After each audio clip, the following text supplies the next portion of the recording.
my video submission for assignment 7. The assignment was to do a page case analysis over the functions of management. After reading the article, I saw that it talked about how Tim Cook took over Steve Jobs' position as a CEO, and talked about the downfalls he had, and then it talked about the upcomings he also had. It kind of referenced to the way Steve Jobs did, to how Tim Cook was doing. Washington Post also asked him a series of questions on how things are going and how things have been. So first, with the planning, Apple is a company that everyone expects to have something new all the time, every year. So with the current devices, they have to be improved so that the new devices will show the improvements. So that, with the improvements, planning has to be done to get these improvements the way they're supposed to be, the vision that they have on how the devices should be when they come out. And so with consumers and employees knowing how the devices are for Apple, it's going to take a lot of planning to keep it efficient. However, Steve Jobs just passed, so the employees, their mind frame is not what it would be if Steve Jobs was still in the picture. So when Tim is delivering these plans, they need to be delivered delicately, and they need to be also delivered in an efficient way. That way, they are carried out efficiently. So when you look towards the way Steve Jobs, I know we're talking about Tim, but the way Steve Jobs delivered his plans, he delivered them in a speech-like format. You can find those videos on YouTube. I did look at some of them, and he gave them speeches on how he wanted the plans to be carried out for iPhone. So with the planning, that leads to organizing. Um, Tim, he must increase and decrease his staff based on how sales are doing for Apple.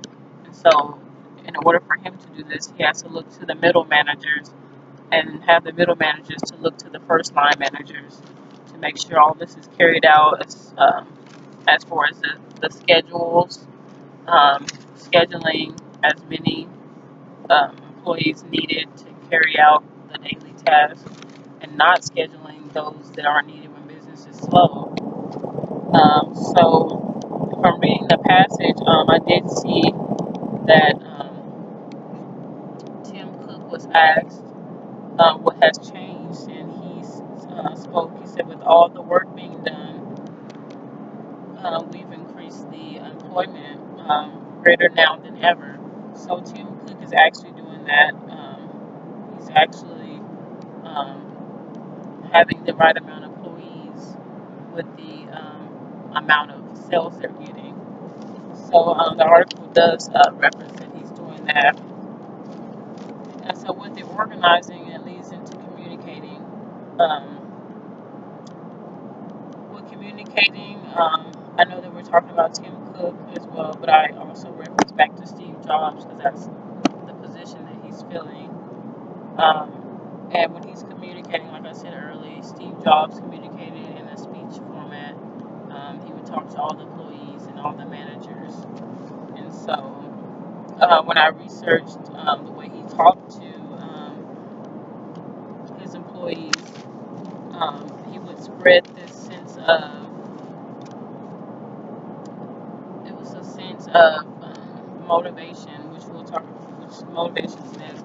But he would, when he was communicating, he would, the same hope that he had for the devices, he would also spread that hope with the employees. So he would also influence the way they worked. He had such a high mindset for Apple that he would give a mindset for the employees as well. So to finish the communicating, one way I saw that he opened up a good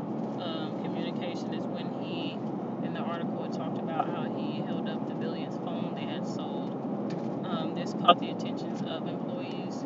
So whatever else that he needed to deliver and communicate with the employees, they were ready to receive it. And so when communicating, you have to make sure you have the full attention of the employees. And that's something that he did when he held up the billionth phone. When he held up the billionth phone, he also motivated them, which led into motivation. To me, motivating and communicating go together.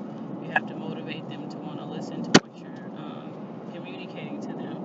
But to go more into the motivating part, Tim Cook must also satisfy their lower needs first, giving them insurance for health, medical, and also giving them disability and health insurance. He'll motivate them to work if they have insurance, knowing that while working, if anything was to happen to them, they're covered. So that's some of the lower base needs that he can satisfy to motivate them to work. And then not only that, another motivation was when he sent out the memo to all of his employees after Steve had passed. He used the words, "I want you to be confident that Apple is not going to change." And when he said that, he was referring to the DNA of Apple. And employees know what Apple is about, especially when they first get on in the trainings. They're told what Apple is about. So it motivated them that he said that Apple would not change. Employees and even consumers know that Apple is a company that's all about empowering people with their devices. Um, they also motivate people with their devices. The way they motivate people with their devices is improving and empowering themselves on what they create for their employees and their consumers. So that is the part of motivating. And in the article, Tim also talks about the DNA of Apple. He talks about how they're all about empowering. And so he also talks about the greater changes they look to make with Apple, and that these changes will continue as long as Apple continues, which they expect to be forever if possible.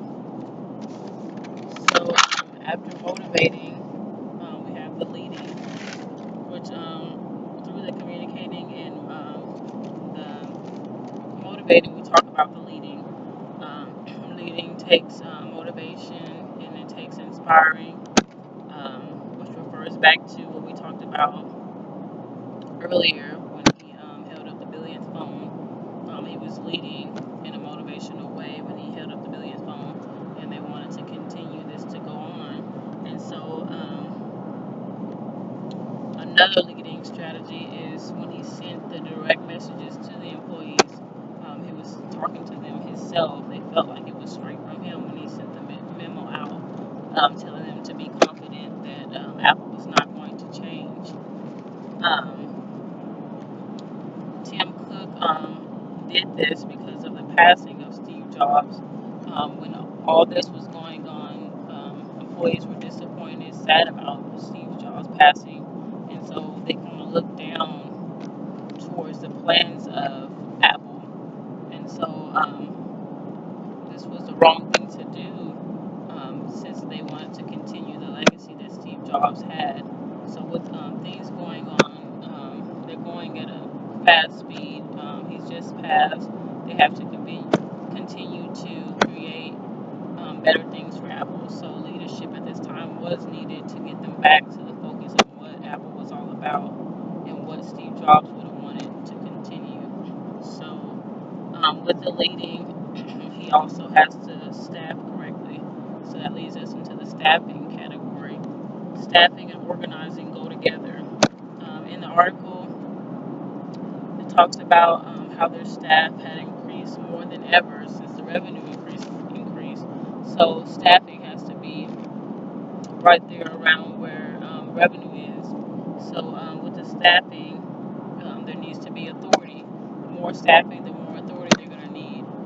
The more instructions that have to be given out. So top managers, middle managers, and first line manager all have to be able to communicate to look at the staffing correctly, they have to use chain of command with the staffing to make sure that the staff is clear on what needs to be done, what plans need to be worked towards to achieve the organizational goals. The more people, like I said, the more people, the more instructions they need. The CEO and CEOs must direct the middle managers so that the chain of commands are clear and known throughout.